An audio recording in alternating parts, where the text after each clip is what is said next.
Hi, it's Annie Lou. Happy New Year. Here we are, another year. Can you believe it? I can't. Time goes way too fast. So, I am going to create a class for one of my Bella classes, and someone requested a mermaid. I'm not real wild about mermaids, but I do like folk art.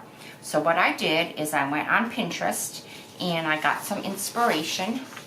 And this is what I found. She's a folk art girl and she's a mermaid. What is better than this? I don't think anything is. So the first thing I'm going to do is show you how to make a pattern.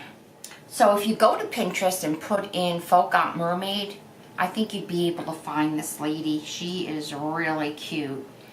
I enlarged her. I'm not sure how much I enlarged her, but you need to play around with that on your copy machine. Okay, so the first thing you're going to need is the print, and then what I like to do is, so I am going to make a pattern of her. So I am going to just roughly trim this out and tape it onto the cardstock so that I have a pattern. So here I go with that.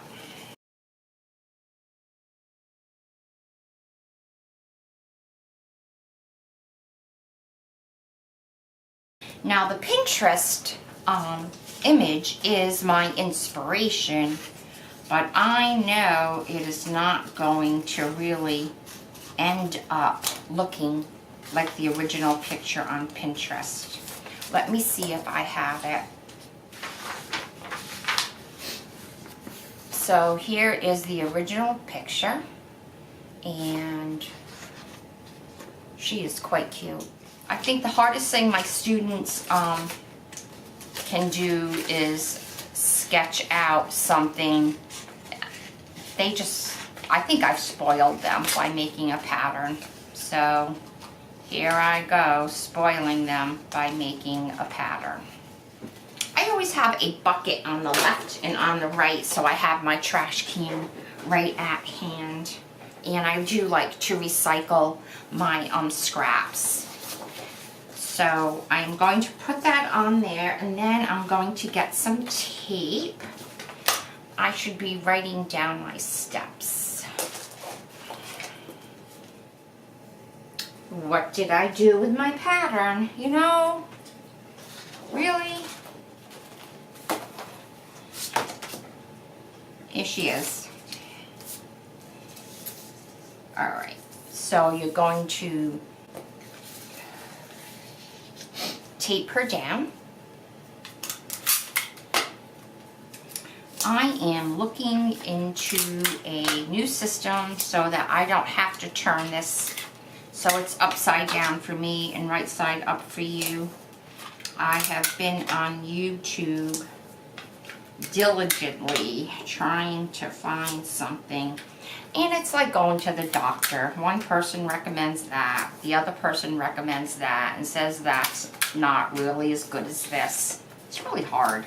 Okay, so now let's just cut her out so we actually have a pattern.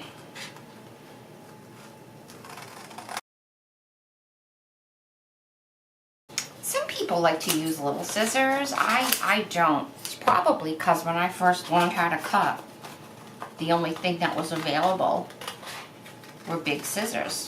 And what I also do is while I'm cutting, I want to secure this pattern itself onto the cardboard. So I just get pieces of tape, and every here and there put some tape on, so that the pattern stays put on the cardstock. I am just going to do the best I can on her fingers. They will be painted in, so I'm not really worrying about getting her fingers perfect. I am extending out her hair. If I had thought about it over there, I would have too. But I'm extending out her hair. a little bit, and her crown. I am trying to make that a little bit bigger too. She is cute. Okay, so I put her on my work surface so you can see her a little bit better. I tend to rotate from my working surface to that nonstick craft mat. You know what? I didn't cut this out over here. She has another arm, Annie. Okay, I'm going to put a little glue stick over here to keep this hand down.